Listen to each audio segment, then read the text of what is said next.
На територијата на град Скопје е прогласена епидемија на морбили, односно ситни сипаници, откако беа регистрирани 12 заболени лица. За оваа заразна болест, ММР вакцината и најчестите дилеми на родителите. Денеска разборуваме со доктор Александар Сајковски, специјалист по педиатрија од Аџи Бадем. Систина, добре ни дојдовте. Благодарам на поканата, поздрав до сите гледачи и се надевам дека ќе биде интересно малку ова за дискусија. Бидејќи социјалните мрежи се преплавени со оваа тема, родителите преца на мали деца, а и не само тие, и повозрастните постојано дискутираат, има вжештени ставови, спротивставени, така што ќе одговорим и на дел од најчестите дилеми на родителите. Се надевам дека ќе имаме време. Знаете, нормално е, мислам дека е нормално што се вжештени темата е вжештена на социјалните медиуми. Јас дури сум и среќен што е малце вжештена темата, затоа што секогаш треба да има што повеќе дискусија и разговор, без оглед дали се работи за про и кон и проблеми одредени кои што се врзани со самиот процес на вакцинација и потенцијалните ризици, да ги кажам така, од вакцинација, и секогаш треба да иде се на разговор. Јас дури малку сум и зачуден, морам искрено да ви кажам, за некои малку така груби и агресивни зборови кои што се употребуваат на социјалните медиуми. Мислам дека нема потреба од тоа. Дури лично, ја напишав и некои текстови, имав и некои интервјуа деновиве.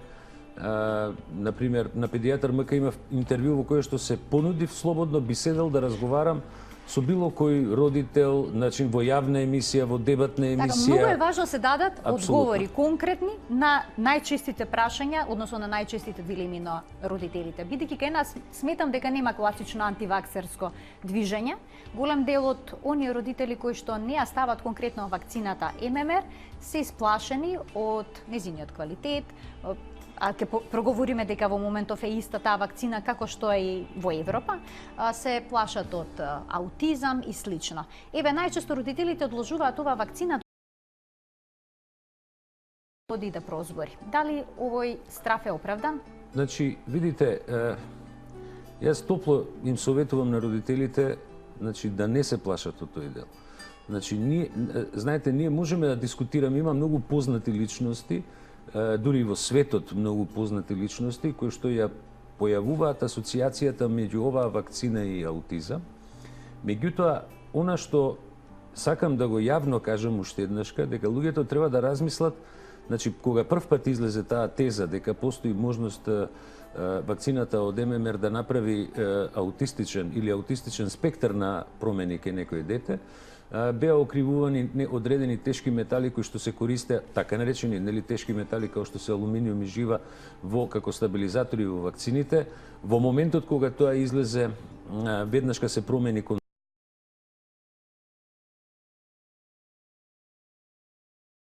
квалитетни фабрики во светот. И ние веќе 15 на години ние воопшто немаме од тие тешки метали од живата, например, или од алуминиумот во вакцината за морбили, паротит и рубеола, но бројот на деца кои што се аутистични или аутистичен спектар на заболување е повеќе од дуплиран. Значи, впрочем, вие знаете дека Македонија не знаеше што е аутизам после Втората светска војна, а сега, според некои последни податоци, имаме негде 1 на 88 до 95 родени деца кои што развиваат одреден спектар на аутистични болести.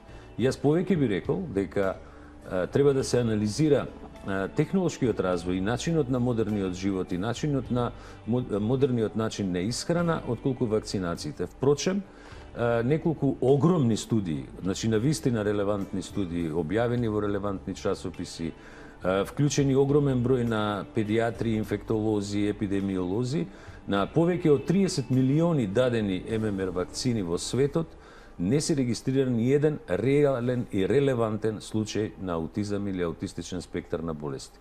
Од друга страна, во истата таа огромна студија, значи 30 милиони вакцини е на вистина многу голема доза, кај пациенти кои што, родители кои што кажале дека нивните деца развиле аутистичен синдром после давање на вакцината, кај негде 350.000 од нив, правена е анализа, ретроградна анализа на тие дечиња и видено е дека они веќе имале претходно одредени симптоми кои што веројатно родителите нормално не ги приметиле или нешто така. Но би сакал да, значи, топло им советувам на родителите. Јас знам дека Јас секојдневно имам барем по едно 15-20 телефонски повици и разговори со родители кои што се генерално уплашени дали се вакцините добри или не, дали треба да се дадат или не. Клучното прашање во тоа е, имаше една реченица, ја чув пред некој ден, дека здравието не влага преку игла. Да, можеме ние да зборуваме на таа тема. Меѓутоа, морам да ви кажам, она што луѓето сакам да го знаат, дека од 1855 година, значи збориме од средината на 19 век до денешен ден, повеќе од 200 милиони деца и луѓе возрастни имаат умрено од морбили. Во светот збора. Тоа е повеќе за умрени луѓе отколку целата сите војни кои што биле за цел овој период. Кажувам средината на 19 векот и од тогаш се води попрецизна статистика во светот.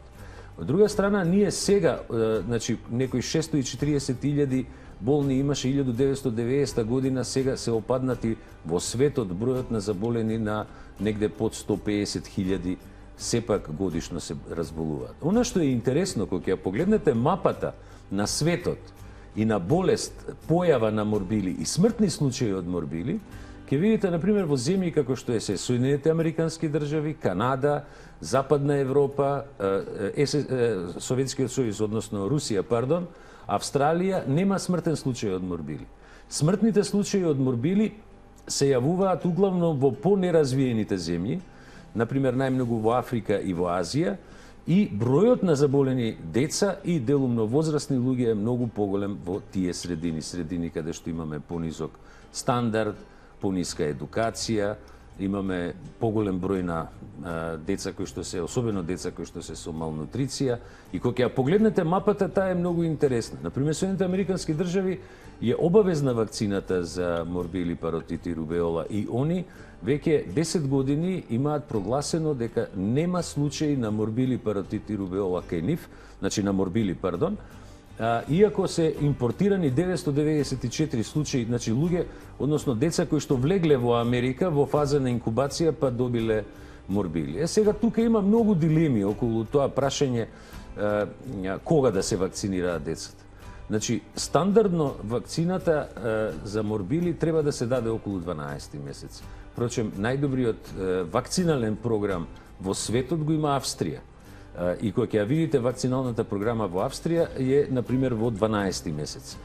Зошто во 12? Затоа што мајката, ако има вакцина примено или прележано бремена мајка, па кој ќе се породи, со доење она пренесува дел од антителата према бебето свое, према своето чедо, но како поминува 6, 7, 8 месец, паѓа нивото на антителата и тогаш е потребно да се даде, идеално да се даде во 12 месец, за да се заштити детето. Единствена заштита е таа. Значи, ние немаме во медицината лекови кои што директно може да ги лечиме морбилите. Единствен начин да се намали бројот на случаи од морбили е во основа да се користи вакцинација. Така, како изгледат првите симптоми на оваа болест? Наликуваат ли на настинка? Да, секако, значи тоа е една класична вирусна инфекција. Значи вирус кој што е многу контагиозен, тоа морам исто да го напоменам. Значи, вие можете да влезете во една просторија каде што имате човек или дете кое што е заразено и е во инкубациона фаза, односно во првите денови пред развој на симптомите и со почетокот на развој на симптомите, контагиозноста, значи можноста да развиете морбили е повеќе од 90%. Значи, во таква една просторија, дури ако се најдете во иста просторија каде што престојувал некој од морбили, значи треба да поминат најмалку 30 минути до 2 часа за да немате ризик од развој, пошто вирусот на морбили живее само кај човекот, тоа сакам исто да напоменам. Резервоар за болеста е само човекот, не се животните, и живее надвор од нашето тело, односно од телото на било кој болен, не повеќе од 2 часа. Значи, повеќе од 2 часа, ако некој престојува во оваа просторија, а имал морбили, после 2 часа веќе нема ризик да ги добие. Симптомите се класично вирусни, она плачна маска, катарална маска, секреција од нос, нели, и почнува покачување на температура. И тоа првото покачување на температура не мора да е многу брутално и јако. Меѓутоа, обично веќе кога почнува осипот, се јавуваат високи температури, осипот иде од главата надолу, и она што би сакал да напоменам дека у суштина, после неколку дена на умерено смирување на симптомите може да дојде до повторно брутално развивање на симптомите со појава на воспаление на бели дробови, воспаление на уво, воспаление на бронхитис, например, и еден од најголемите опасни компликации е воспаление на мозокот, како акутен енцефалит или субакутен, ние го викаме склерозирачки паненцефалит, кој што у принципи најлош. Од него и од тие состојби по принципи највише се плашиме. Меѓутоа, кога ќе ја видите структурата пак сега повторно во светот на земјите каде што се јавува морбили, ќе видите дека во високо развиените земји бројот на деца кои што развиваат тешки компликации се само 1 до 2 промила дури. Додека во земјите каде што се неразвиени земји, посиромашни земји, бројот на компликации иде од 10 до 20%. Значи, тоа е страшно голема бројка. И во тие се најтешките воспаленија на бели дробови и воспаленијата на мозок. А колку време трае инкубацијата? Па обично 10 до 12 дена трае инкубацијата и тоа е прашање, например, она што е интересно кога ќе го видите, кога ќе почне да се појавува осипот, тоа е релативно карактеристичен, се јавува од лицето, од главата, па се симиња надоле, брзо се развива. Инаку, сакам да напоменам дека посебна ризична категорија се бремените мајки. Значи, жени кои што се во бременост се посебно изложени на ризикот, каде е ризикот кај нив, значи може да дојде до предвремено раѓање, затоа што анализите покажале дека вирусот го напаѓа целото тело и најден е дури и во плацентата кај мајката и он може да предизвика предвремено раѓање или смрт на плодот или спонтан абортус, а има и мајки кои што родиле деца, кои што имале морбили, деца кои што имаат морбили како болест, новородени деца. Дали за време на инкубација може детето да биде вакцинирано? Ова е сега едно прашање кое се поставува бидејќи голем број невакцинирани деца во моментот ја примаат ММР вакцината, а потоа може да бидат примени во градинка. Да, знаете како, вакцинацијата е објективно сега ние, нели, темата за вакцините е вака многу интересна и многу живописна се, ај така да се изразам.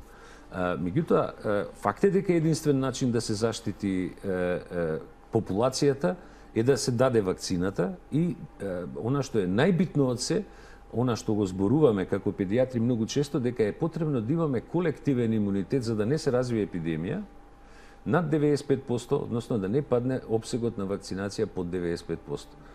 Јас немам официјален податок лично од Министерството за здравство, меѓутоа според некои интерни наши податоци што ги имаме во педиатријата, обсегот на вакцинација е паднат, зборам за под 50%, така да реално може да се очекува нешто такво. Децата, например, кои што вакцината која што се користи треба да се вакцинираат, значи и во фаза на епидемија, дури во фаза кога имаме поголем број на случаи или се прогласи епидемија, тогаш и се смалува возрастната категорија од 12 на 6 месеци за да се даде вакцината. И она што, да речеме, и онаа голема студија ја покажа за кое што родителите најмногу се уплашени, тоа се потенцијалните одредени, да ги наречам така, несакани реакции од вакцината, кои што може да се развие умерен осип 7 до 9 ден после вакцинирањето со лесно покачување на температура, као слика блага на рубеола, односно на морбили.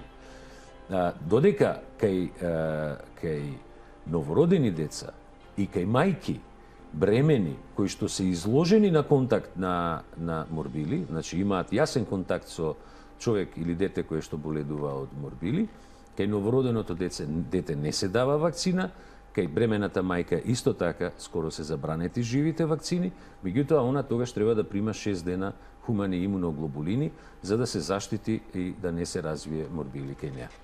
Во овој дел на емисијата ќе им дадеме простори на гледачите да се вклучат со нивни прашања. 3076-677 е телефонскиот број на телевизија Телма. Можна интересна тема, верувам дека ќе има прашања поврзани токму со оваа состојба. А сега би сакала, доктор Сајковски, да ве прашам во однос на тоа дали е потребно да се направи крвна слика пред да се аплицира вакцината кај детето. Дали тоа треба да биде комплетно здраво? Знаете, во едноминато време, кога вакцините беа малце, да кажам така, подругојачи, значи беа вакцините, да кажам, беа не толку атенуирани како што се сегашните вакцини, посебно овие што ги нарекуваме петовалентни и шестовалентни вакцини, беше многу битно детето да е здраво, да се вакцинира. Денеска веќе, прочем, прв пат кога се појави вакцината за хепатит Б, ние не можевме да вакцинираме ако не направиме лабораторија да видиме дали пациентот, детето или возрастниот човек има антигени или антитела за хепатит Б. Денеска веќе со новите вакцини тоа може да се направи и во фаза дури и на лесна настапа. Вакцинациите, зборам крвната слика, ова што рековте, крвната слика не е, мислам, искрено да ви кажам, не е одраз на тоа дали кај детето се развива некоја инфекција, има или нема. Клиничките симптоми, општата состојба и прегледот кај педијатар е доволен да се утврди дали детето може да се вакцинира. Имаме гледач на линија, да го вклучиме во програма. Добар ден. Дали се слушаме? Дали го имаме гледачот на линија за да го вклучиме во програма или да продолжиме со следното прашање, па доколку се јави подоцна да го вклучиме во програма? Доктор Сајковски, во меѓувреме додека чекаме се вклучи гледачот, еве едно прашање кое што е поврзано со вакцинацијата, дали е таа 100% заштита од оваа болест? Дали децата кои што имаат примено вакцина може да заболат од сипаници? Многу убаво прашање. Видите, се она што го гледаме покажа дека 95% од пациентите кои што развиваат морбили се невакцинирани. 2 до 3%, негде 3% се од морбили, што ги има во светот, зборам, се луѓе или деца кои што се вакцинирани со една доза. Значи, со една доза. Значи, така сега има и ревакцинација која што е воведена некаде кај 6-та година. Кон 6-та година, така е. Значи, најголем, апсолутно доминантен број е фактички појава на болеста или симптомите на болеста и самата болест кај деца кои што се невакцинирани. Многу ретко може да се појави и кај вакцинирани, опишано и тоа, но гледате и самите проценти и бројките се фрапантно у другата страна. Така. Да го слушнеме прашањето на гледачот, овој пат се надевам дека успешно ќе биде вклучен во програма. Добар ден. Ало, добар ден. Повелете. Поздрав до гостинот и до вас. Благодарам. Ве молам, сакам да го прашам докторот, доколку вакцините се во ред како што тврдат, зашто никој не сака да превземе одговорност во однос на несакани ефекти или нуспојави? Апсолутно никој од медицинската фела не сака да земе одговорност, ниту да потпише дека ќе биде се во ред откако тоа детенце ќе приме вакцина. Инаку, во нашата, односно пошироката фамилија, имаме веќе пример, после премината имаме ревакцина која што подоцна ја прими дека беше нонсто болно детенцето, се појави аутизмот.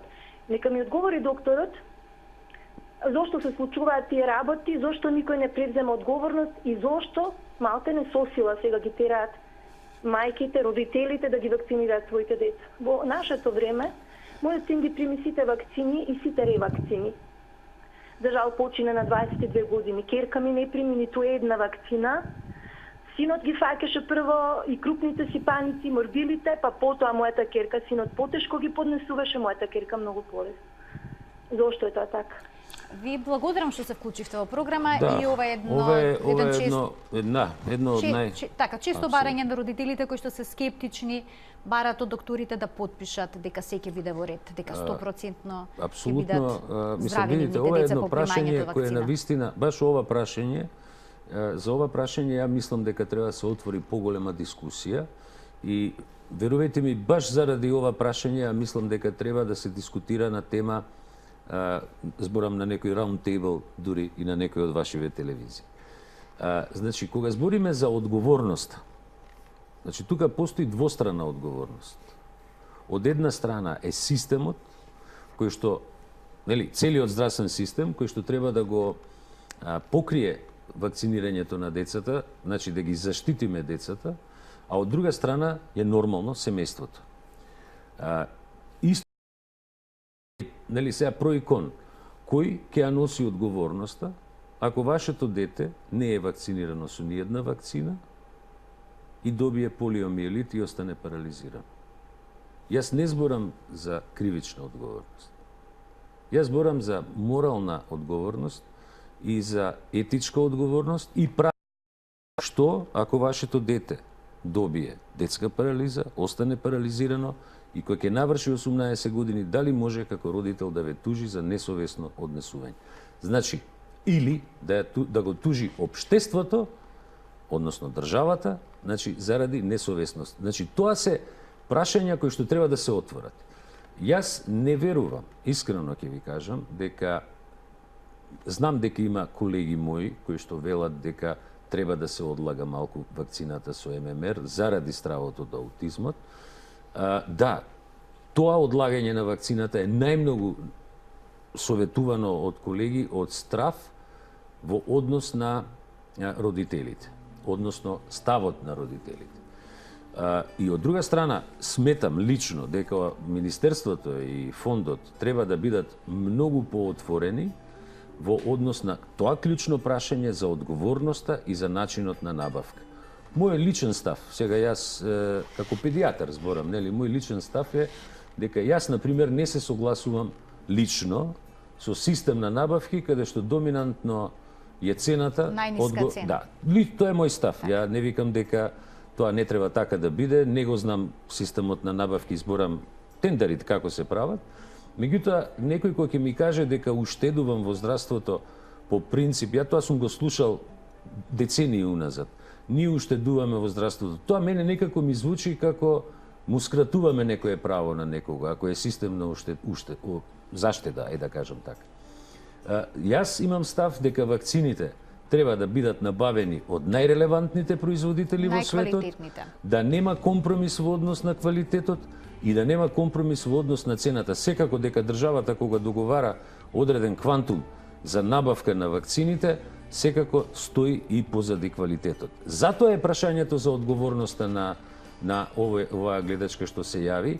И сега, кога јас би бил во системот на вакцинации, би ја преземал комплетно одговорноста, како педијатар, кога би бил на место на вакцинации, би ја преземал одговорноста, исто така како што знам како ќе биде набавена целата вакцина, а не со најниска цена. Така, тоа е вака еден мој став. Поради недовербата во системот, родителите се плаша и да вакцинират и да не вакцинират, по одеа едно време во Грција и нивните деца ги вакцинира, но сега колку што ми е познато, сите вакцини се од истите производители, од како што се и вакцините во Европа. Да, сега се вакцините тие, мислам од познатите европски производители и светски производители, но сакам да ви кажам дека едно време многу наши родители одеа во Грција се вакцинира, дури и во Србија се вакцинира, дел дури и во Црна Гора се вакцинира.